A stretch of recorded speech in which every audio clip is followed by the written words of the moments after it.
जय हिंद दोस्तों।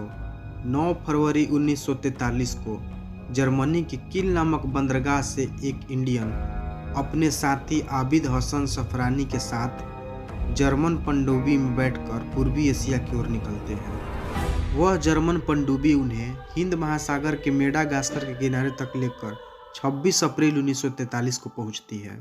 वहां वे दोनों समुद्र में तैरकर जापानी पनडुब्बी में पहुंचे। क्योंकि समुद्र की लहरें बहुत तेज थी। आप सोच रहे होंगे कि आखिर दो देश जर्मनी और जापान एक इंडियन की मदद क्यों करना चाहते हैं। ये इंडियन कोई और नहीं, हमारे नेताजी सुभाष चंद्र बोस ही थे। ये रास्ता इतना आसान नहीं था, क्योंकि ब्रिटेन की नज़र इन दोनों देशों पर थी। वो वक्त सेकेंड वर्ल्ड वार का चल रहा था, जब जर्मनी और जापान ब्रिटेन के विरुद्ध युद्ध में लड़ रहे थे। द्वितीय विश्व युद्ध के समय किसी भी दो देशों की नौसेनाओं की पनडुब्बियों के द्वारा नागरिकों को यह एकमात्र अदला बदली हुई थी। यह जापानी पनडुब्बी उन्हें इंडोनेशिया के पदांग बंदरगाह तक पहुंचा कर आई। दोस्तों, आज हम इस वीडियो के माध्यम से नेताजी के बारे में तमाम विषयों पर चर्चा करने वाले हैं। कैसे काबुल पहुँचे, वहाँ रूसी दूतावास में प्रवेश चाहा, और भी विषयों पर चर्चा करने वाले हैं। तो चलिए चलते हैं बैक में। 3 मई 1939 को सुभाष ने कांग्रेस के अंदर ही फॉरवर्ड ब्लॉक नामक एक पार्टी की स्थापना की। कुछ ही दिन बाद सुभाष को कांग्रेस ने निकाल दिया। बाद में फॉरवर्ड ब्लॉक अपने आप एक स्वतंत्र पार्टी बन गई। 3 सितंबर 1939 को मद्रास में सुभाष चंद्र बोस को ब्रिटेन और जर्मनी में युद्ध छिड़ने की सूचना मिली। उन्होंने घोषणा की कि अब भारत के पास सुनहरा मौका है, उसे अपनी मुक्ति के लिए अभियान तेज कर देना चाहिए। 8 सितंबर 1939 को यह युद्ध के प्रति पार्टी का रुख तय करने के लिए सुभाष को विशेष आमंत्रित के रूप में कांग्रेस कार्य समिति में बुलाया गया। उन्होंने अपने राय के साथ यह संकल्प भी दोहराया कि अगर कांग्रेस यह काम नहीं कर सकती तो फॉरवर्ड ब्लॉक अपने दम पर ही ब्रिटिश राज के खिलाफ युद्ध शुरू कर देगा। अगले ही वर्ष जुलाई में कलकत्ता स्थित हॉलविल स्तंभ, जो भारत की गुलामी का प्रतीक था, सुभाष की यूथ ब्रिगेड ने रातों रात स्तंभ को मिट्टी में मिला दिया और सुभाष के स्वयं सेवक उसकी नींव की एक एक ईंट उखाड़ ले गए। इसके परिणाम स्वरूप अंग्रेज सरकार ने सुभाष सहित फॉरवर्ड ब्लॉक के सभी मुख्य नेताओं को कैद कर लिया। सुभाष ने जेल में आमरण अनशन शुरू कर दिया। हालत खराब होते ही सरकार ने उन्हें रिहा कर दिया, मगर अंग्रेज सरकार यह भी नहीं चाहती थी कि सुभाष युद्ध के दौरान मुक्त रहे। इसलिए सरकार ने उन्हें उनके ही घर पर नज़रबंद करके बाहर पुलिस का कड़ा पहरा बैठा दिया। नज़रबंदी से निकलने के लिए सुभाष ने एक योजना बनाई और 16 जनवरी 1941 को वे पुलिस को चकमा देते हुए एक पठान मोहम्मद जियाउद्दीन के वेश में अपने घर से निकले। उनके भतीजा शिशिर ने उन्हें अपनी गाड़ी में कोलकाता से दूर झारखंड राज्य धनबाद के गोमो तक पहुंचाया, जो वर्तमान में नेताजी सुभाष चंद्र बोस के ही नाम पर रखा गया है। गोमो रेलवे स्टेशन से कालका मेल पकड़कर वे पेशावर पहुंचे। पेशावर में उन्हें फॉरवर्ड ब्लॉक के एक सहकारी मियाँ अकबर शाह मिले। मियाँ अकबर शाह ने उनकी मुलाकात भगत राम तलवार से करा दी।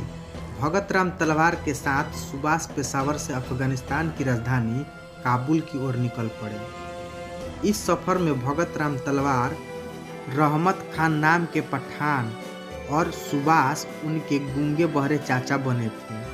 पहाड़ियों में पैदल चलते चलते उन्होंने यह सफ़र पूरा किया। काबुल में उन्होंने पहले रूसी दूतावास में प्रवेश चाहा। इसमें नाकामयाब रहने पर उन्होंने जर्मनी और इटालियन दूतावास में उनकी कोशिश सफल रही। आखिर में आर्लेंडो मैजेंटा नामक इटालियन व्यक्ति बनकर सुभाष काबुल से निकलकर रूस की राजधानी मॉस्को होते हुए जर्मनी की राजधानी बर्लिन पहुंचे। उन्होंने जर्मनी में भारतीय स्वतंत्रता संगठन और आज़ाद हिंद रेडियो की स्थापना की। इसी दौरान सुभाष नेताजी के नाम से जाने लगे। आखिर 29 मई 1942 के दिन सुभाष जर्मनी के सर्वोच्च नेता एडोल्फ हिटलर से मिले, लेकिन हिटलर को भारत के विषय में विशेष रुचि नहीं थी। उन्होंने सुभाष को सहायता देने का कोई स्पष्ट वचन नहीं दिया। कई साल पहले हिटलर ने माइन काम्फ नामक आत्मचरित्र लिखा था। इस पुस्तक में उन्होंने भारत और भारतीय लोगों की बुराई की थी। इस विषय पर सुभाष ने हिटलर से अपनी नाराजगी व्यक्त की।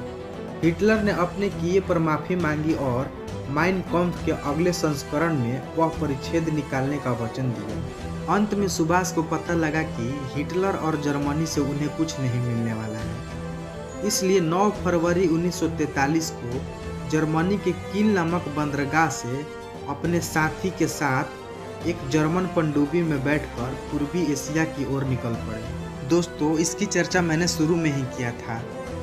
पूर्वी एशिया पहुंचकर सुभाष ने सर्वप्रथम रास बिहारी बोस से भारतीय स्वतंत्रता परिषद का नेतृत्व संभाला। जापान के प्रधानमंत्री जनरल हिदेकी तोजो ने नेताजी के व्यक्तित्व से प्रभावित होकर सहयोग करने का आश्वासन दिया। कई दिन पश्चात नेताजी ने जापान की संसद के सामने भाषण दिया। 21 अक्टूबर 1943 के दिन नेताजी ने सिंगापुर में आज़ाद हिंद फौज की स्थापना की। इस संगठन को कुल 9 देशों ने मान्यता दी। नेताजी आज़ाद हिंद फौज के प्रधान सेनापति बन गए। आज़ाद हिंद फौज में जापानी सेना ने अंग्रेजों की फौज से पकड़े हुए भारतीय युद्धबंदियों को भर्ती किया था। आज़ाद हिंद फौज में औरतों के लिए झांसी की रानी रेजिमेंट बनाई गई।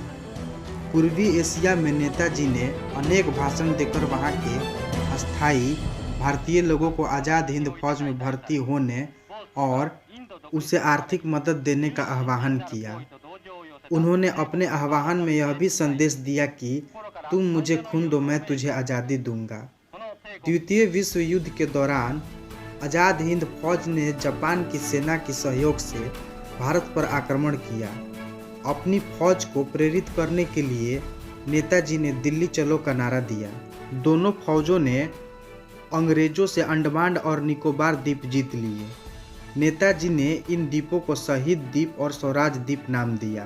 द्वितीय विश्व युद्ध में जापान की हार और अमेरिका द्वारा 2 परमाणु बम हिरोशिमा और नागासाकी के बाद नेताजी को नया रास्ता ढूंढना जरूरी था।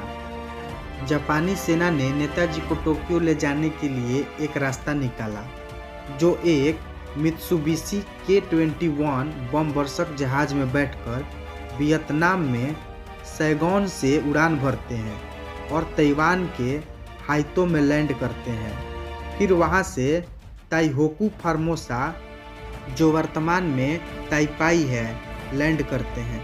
फिर एक आखिरी उड़ान चाइना के मंचूरिया के लिए भरते हैं और कुछ ही देर बाद उनका विमान एक बड़े धमाके के साथ दुर्घटनाग्रस्त हो जाता है। विमान में उनके साथ सवार जापानी जनरल सोदेई पायलट तथा कुछ अन्य लोग मारे गए। नेताजी गंभीर रूप से जल गए थे। उन्हें ताइहोकू सैनिक अस्पताल में ले जाया गया, जहां उन्होंने दम तोड़ दिया। कर्नल हबीबुर रहमान के अनुसार उनका अंतिम संस्कार ताइहोकू में ही कर दिया गया। सितंबर के मध्य उनकी अस्थियां संचित करके जापान की राजधानी टोक्यो के रैक्योंजी मंदिर में रखी गई। स्वतंत्रता के पश्चात भारत सरकार ने इस घटना की जांच करने के लिए 1956 और 1977 में 2 बार आयोग नियुक्त किया। दोनों बार यह नतीजा निकला कि नेताजी उस विमान दुर्घटना में ही शहीद हो गए, लेकिन इस घटना की अभी तक पुष्टि नहीं हो पाई है।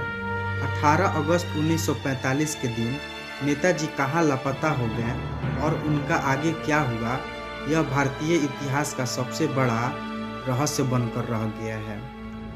धन्यवाद दोस्तों। वीडियो पसंद आए तो लाइक, शेयर और सब्सक्राइब करें।